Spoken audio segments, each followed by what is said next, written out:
Hello students, I am Hardik Sheta from Saraswat international academy Vapi. आज આપણે ધોરણ 12 વિષય ભૌતિક વિજ્ઞાન ચેપ્ટર નંબર 12 પરમાણુઓમાં સ્પર્ધાત્મક પરીક્ષાઓની તૈયારીઓ સ્ટાર્ટ કરીશું।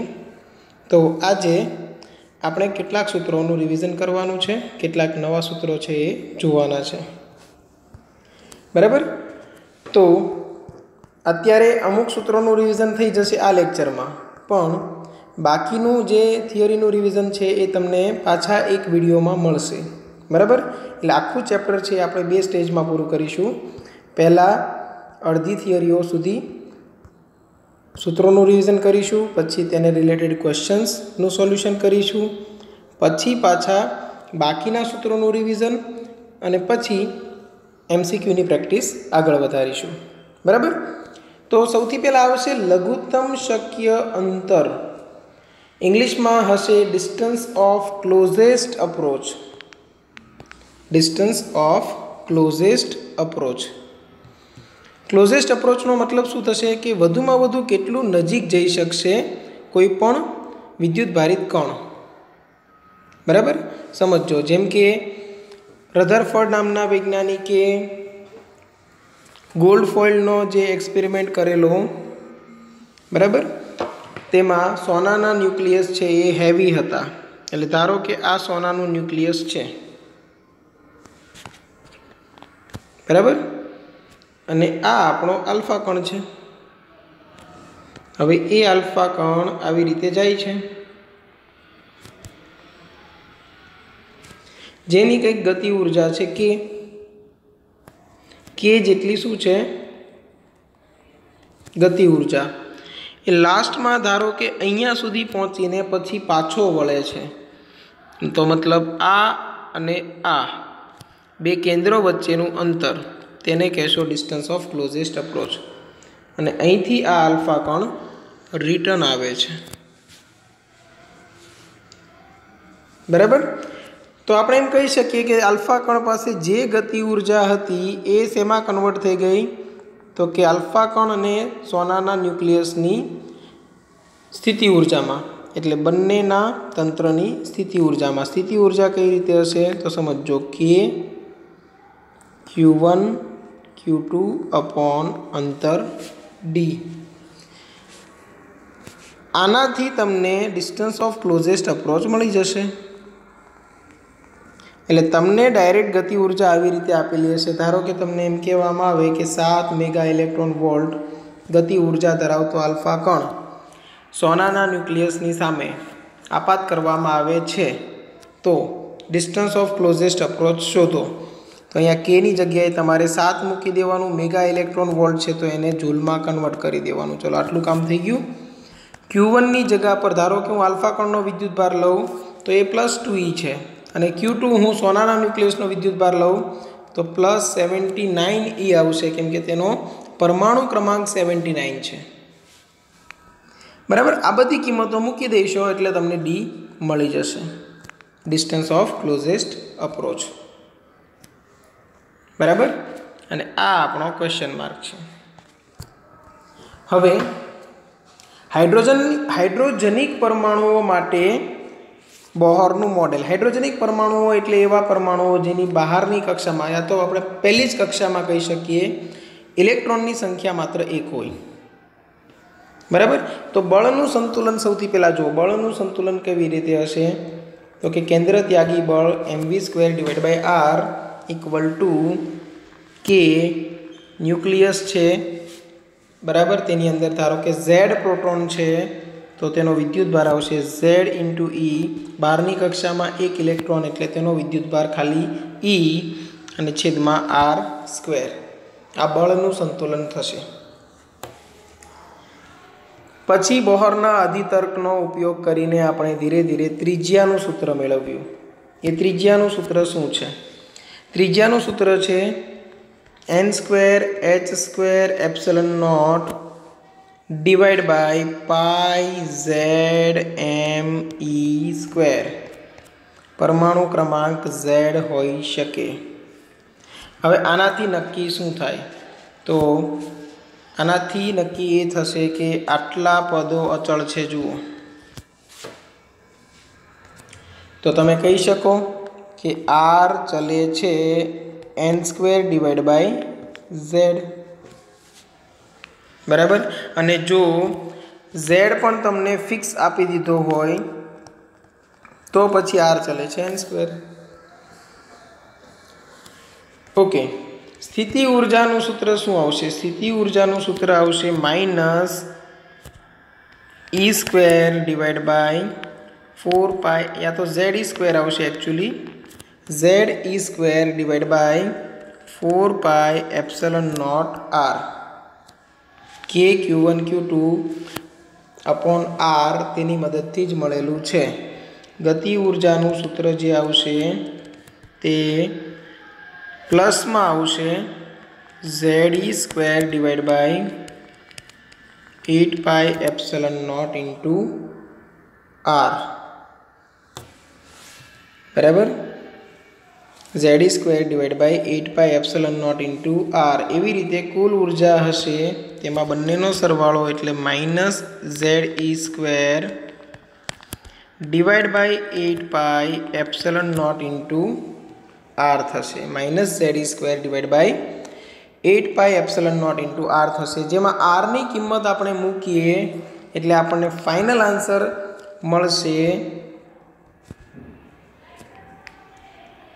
E is equal to minus z² me⁴ divided by 8 epsilon naught square n² h². અને આ ફાઇનલ ઇક્વેશન તમારે યાદ રાખવાનું છે. ત્રિજ્યા જો પહેલેથી આપેલી હોય તો આ સૂત્રની પણ મદદ લઈ શકાય, બરાબર. આનાથી નક્કી શું થાય છે? તો કે આનાથી નક્કી થશે E ચલે છે z² divide by n². E ચલે છે z² ડિવાઈડ બાય n². આ પણ યાદ રાખવાનું છે, ખૂબ જ ઇમ્પોર્ટન્ટ છે. જ્યારે તમને બે અલગ અલગ પરમાણુઓની કમ્પેરિઝન આપેલી હશે ત્યારે આ બધા જે અચળાંકો છે તે યાદ રાખવાની જરૂર રહેશે નહીં, બરાબર. તમામ અચળાંકની કિંમત તમને ખબર જ છે, કેમ કે ટેક્સ્ટ બુકમાં ઓલરેડી તમે ભણી ગયા છો. આના પરથી E બરાબર આપણને આવી રીતે મળે છે કંઈક -13.6 ઇન્ટુ z²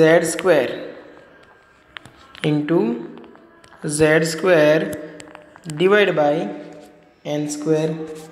અને આ જે તમને મળશે એ હવે ઇલેક્ટ્રોન વોલ્ટમાં મળશે જવાબ, બરાબર. જો ઝેડની કિંમત 1 હોય, એનની કિંમત 1 હોય તો હાઇડ્રોજન પરમાણુમાં ધરાસ્થિતિની ઉર્જા થશે -13.6 ઇલેક્ટ્રોન વોલ્ટ. ઓકે, બીજું તમારે એ યાદ રાખવાનું છે કુલ ઉર્જા, ગતિ ઉર્જા અને સ્થિતિ ઉર્જા વચ્ચે શું સંબંધ છે? તો ગતિ ઉર્જા બરાબર માઇનસ ઓફ કુલ ઉર્જા બરાબર માઇનસ ઓફ સ્થિતિ ઉર્જા ડિવાઈડ બાય 2. આટલું યાદ રાખજો નિશાની સાથે. ગતિ ઉર્જા હંમેશા ધન આવશે, સ્થિતિ ઉર્જા અને કુલ ઉર્જા ઋણ હશે જો ઇલેક્ટ્રોન બંધનમાં હોય તો. તો સ્થિતિ ઉર્જા અને કુલ ઉર્જા ઋણ હશે એટલે માઇનસ અને આ માઇનસ ધન થઈ જશે, બરાબર. એવી રીતે અહીંયાનો યુનો માઇનસ અને આ માઇનસ ધન થઈ જશે. એટલે આ રિલેશન પણ તમારે યાદ રાખવાનું છે, બરાબર. પરમાણુ ક્રમાંક Z આપેલો હોય તો Z માટે પણ તમારે આ રીતે યાદ રાખવું પડશે. ચલો, અહીંયા સુધી ક્લિયર છે. હવે આ જે ત્રિજ્યા છે ને R, તેના માટે પણ તમે શોર્ટકટમાં આમ યાદ રાખી શકો R = 0.53. આ બધાનું આટલું આટલું અને આટલું આપણે મૂકી દઈએ તો ઇન્ટુ n² z કરી દો તો એ એંગસ્ટ્રોમમાં તમને જવાબ મળશે. એટલે ઘણી વખત આપણાથી કેલ્ક્યુલેશન ના થાય એમ હોય તો આટલું યાદ રાખી લેવાનું 0.53 × n² z એટલા એંગસ્ટ્રોમમાં તમને જવાબ મળશે ત્રિજ્યાનો, બરાબર. હવે આવે છે વર્ણપટ શ્રેણીઓ. વર્ણપટ શ્રેણીઓ માટે એક સામાન્ય સૂત્ર તમારે યાદ રાખવાનું 1/λ = r × 1/nf² - 1/ni સ્ક્વેર, બરાબર। જ્યાં આર શું છે તો કે 1.097 ઇન્ટુ 10⁻7 મીટર ઇનવર્સ, જેને કહેવાય રીડબર્ગ અચળાંક, બરાબર। હવે એક બાજુ આપણે શ્રેણી લખતા જઈએ, એક બાજુ શ્રેણી, બીજી બાજુ આપણે લખીએ NF અને NI ના મૂલ્ય। તો આ શ્રેણી છે, અહીંયા NF છે અને અહીંયા NI છે। NI માં જે પહેલું મૂલ્ય હશે આલ્ફા માટે હશે, બીજું મૂલ્ય હશે બીટા માટે, ત્રીજું ગામા માટે, ચોથું ડેલ્ટા માટે અને સૌથી છેલ્લે ઇન્ફાઇનાઇટ માટે, બરાબર। હવે શ્રેણીમાં જુઓ તો શ્રેણીમાં કઈ કઈ શ્રેણીઓ આપણી પાસે છે? એક છે લાયમન શ્રેણી, બીજી છે બામર શ્રેણી, ત્રીજી પાશ્ચન શ્રેણી, ચોથી બ્રેકેટ શ્રેણી અને પાંચમી ફંડ શ્રેણી, બરાબર। NF નું મૂલ્ય 1 2 3 4 5, બરાબર। આ બધું તમે બોર્ડના લેક્ચર્સમાં પણ ભણી ગયા છો એટલે તમને યાદ આવતું જ હશે। યાદ કઈ રીતે રાખવાનું?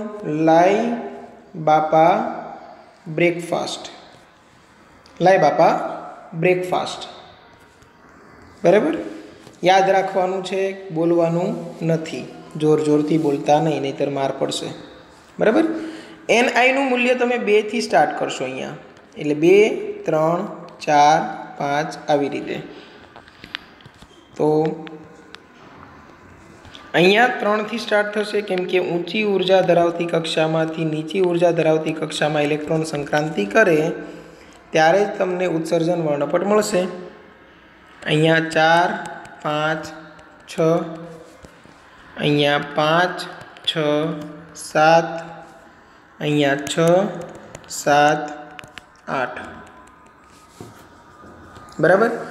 ઉદાહરણ તરીકે આપણે લઈ લઈએ એટલે તમને ખ્યાલ આવે। ઉદાહરણ તરીકે તમને એમ કહેવામાં આવે કે પાશ્ચન શ્રેણીની H ગામા રેખાની તરંગ લંબાઈ શોધો।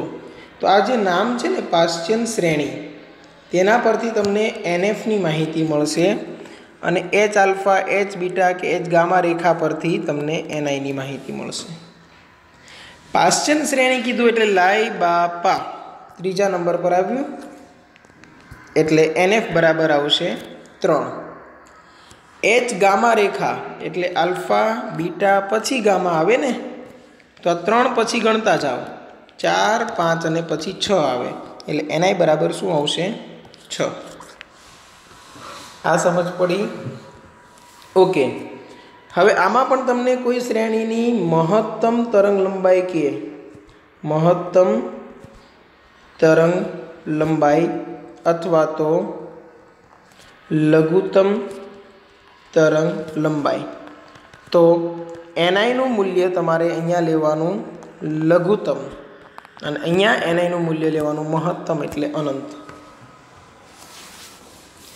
એટલે ધારો કે તમને એમ કે પાશ્ચન શ્રેણીની મહત્તમ તરંગ લંબાઈ શોધો, તો પાશ્ચન શ્રેણી એટલે NF બરાબર તો 3 છે જ। NI નું મૂલ્ય લઘુત્તમ કેટલું પોસિબલ? તો જુઓ, પાશ્ચન શ્રેણીમાં NI નું મૂલ્ય 4 થી શરૂઆત કરે, તો NI બરાબર 4 લઈ લેવાના। હા, લઘુત્તમ તરંગ લંબાઈ પૂછી હોય તો NI નું મૂલ્ય મહત્તમ એટલે અનંત લઈ લેવાનું, બરાબર।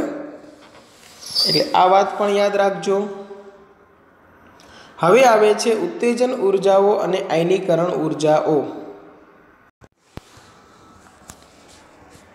હવે ધારો કે હું હાઇડ્રોજન પરમાણુ લઉં,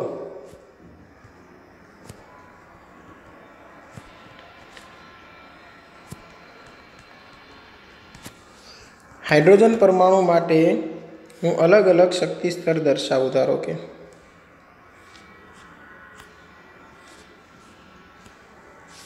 એમ કરતાં અનંત અંતરનું એક શક્તિ સ્તર છે એમ સમજી લો, બરાબર. અને અહીંયા વચ્ચે ઘણું બધી જગ્યાઓ છે, બરાબર. હવે આ છે n બરાબર 1, n બરાબર 2, n બરાબર 3, n બરાબર 4, એવી રીતે n બરાબર અનંત. અનંતમાં નંબરનું શક્તિ સ્તર છે. 13.6 ભાગ્યા n સ્ક્વેર કરું તો અહીંયા મને ઉર્જા મળશે -13.6, -3.4, -1.51, -0.85 અને અહીંયા લગભગ 0. હવે આ બધી ઉર્જાઓ ઇલેક્ટ્રોન વોલ્ટમાં છે, બરાબર. સમજો કે કોઈ એક ઇલેક્ટ્રોન છે એ અહીંયા છે ધારો કે, અને એ કંઈક ઉર્જા મેળવીને અહીંયા પહોંચે છે. કોઈ પણ રીતે તમે તેને હીટ આપો છો એટલે ગરમી આપો છો, તેને વિદ્યુત સ્થિતિમાનનો તફાવત પ્રોવાઈડ કરો છો, ગમે તે રીતે એ અહીંયા પહોંચે છે. અહીંયા એ સ્ટેબલ રહી શકતો નથી, એટલે અમુક માઇક્રોસેકન્ડની અંદર એ રિટર્ન આવશે. હવે જ્યારે રિટર્ન આવશે ને, ધારો કે એને તમારી પાસેથી ઉર્જા લીધી છે 12.09 ઇલેક્ટ્રોન વોલ્ટ, બરાબર. 12.09 ઇલેક્ટ્રોન વોલ્ટ ઉર્જા લઈને ઉપર ગયો છે. તો એ જ્યારે રિટર્ન આવે છે ત્યારે એટલી જ ઉર્જાનું એ ઉત્સર્જન કરે છે.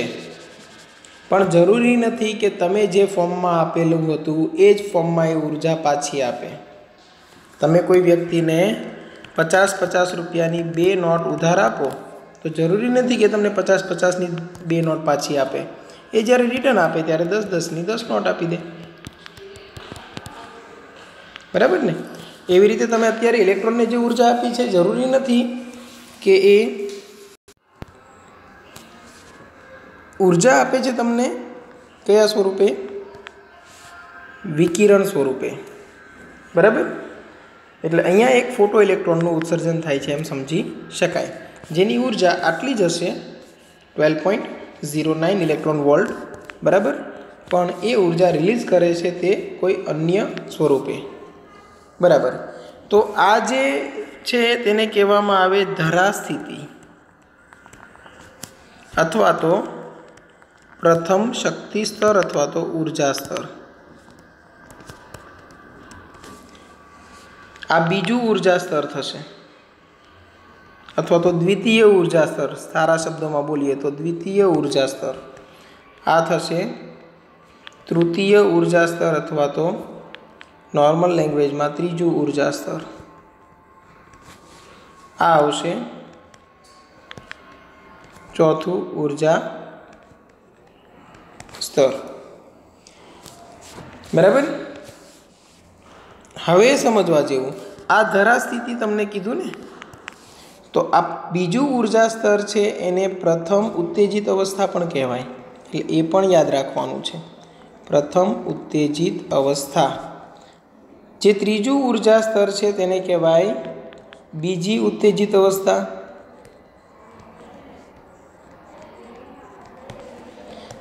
ચોથું ઉર્જા સ્તર છે એને કહેવામાં આવે ત્રીજી ઉત્તેજિત અવસ્થા. કેમ કે જ્યારે ઇલેક્ટ્રોન અહીંથી અહીંયા જાય ને, સમજો, 1 થી સીધો તમારે ઉપર મોકલી દેવો છે અનંત, એટલે કે મુક્ત કરી દેવો છે, તો એ પરમાણુ શું બની જશે? આયન. તો મતલબ 1 થી સીધો તમારે લઈ જવો હોય તો જે ઉર્જા આપવી પડે તેને કહેવાય આયનીકરણ ઉર્જા. પણ 1 થી તમારે 2 સુધી લઈ જવો હોય તો માત્ર તમે તેને શું કર્યો? ઉત્તેજિત કર્યો. અને પ્રથમવાર ઉત્તેજિત થયો એટલે નામ આપ્યું પ્રથમ ઉત્તેજિત અવસ્થા. અને તેના માટે જે આ ઉર્જાનો તફાવત જરૂરી છે તેને કહેવામાં આવે પ્રથમ ઉત્તેજન ઉર્જા, બરાબર. એટલે સમજજો, જો હું n બરાબર 1 થી ઇલેક્ટ્રોનની સંક્રાંતિ કરું n બરાબર 2, તો જે આપવી પડતી ઉર્જા છે તેને શું કહેવાય? પ્રથમ ઉત્તેજન ઉર્જા. n બરાબર 1 થી n બરાબર 3માં લઈ જાઓ તો એ કહેવામાં આવે બીજી ઉત્તેજન ઉર્જા. પણ જો હું n બરાબર 1 થી સીધું n બરાબર અનંત લઈ જાઉં તો તે કહેવાય પ્રથમ આયનીકરણ ઉર્જા। એવી રીતે n બરાબર 1 થી 2 થી n બરાબર અનંત લઈ જાઓ તો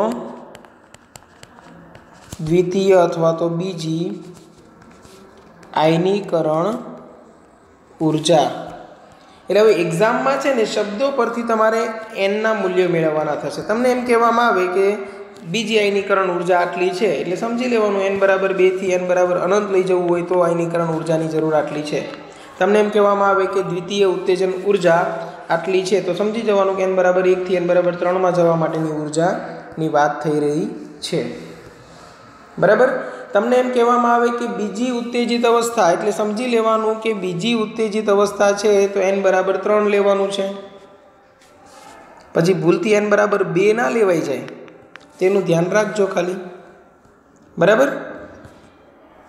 ચલો આટલી થિયરીનું આપણે રિવિઝન અત્યારે કરી લીધું। નેક્સ્ટ ક્લાસમાં થોડાક MCQનું આપણે સોલ્યુશન જાતે કરીશું અને પછી આપણે પાછી વધારાની થિયરીઓનું રિવિઝન આગળ વધારીશું। બરાબર। અત્યાર સુધી જે કંઈ કરાવ્યું તેમાં કોઈને કંઈ ડાઉટ હોય તો એની ટાઈમ કોન્ટેક્ટ કરી શકો છો। Okay, thank you.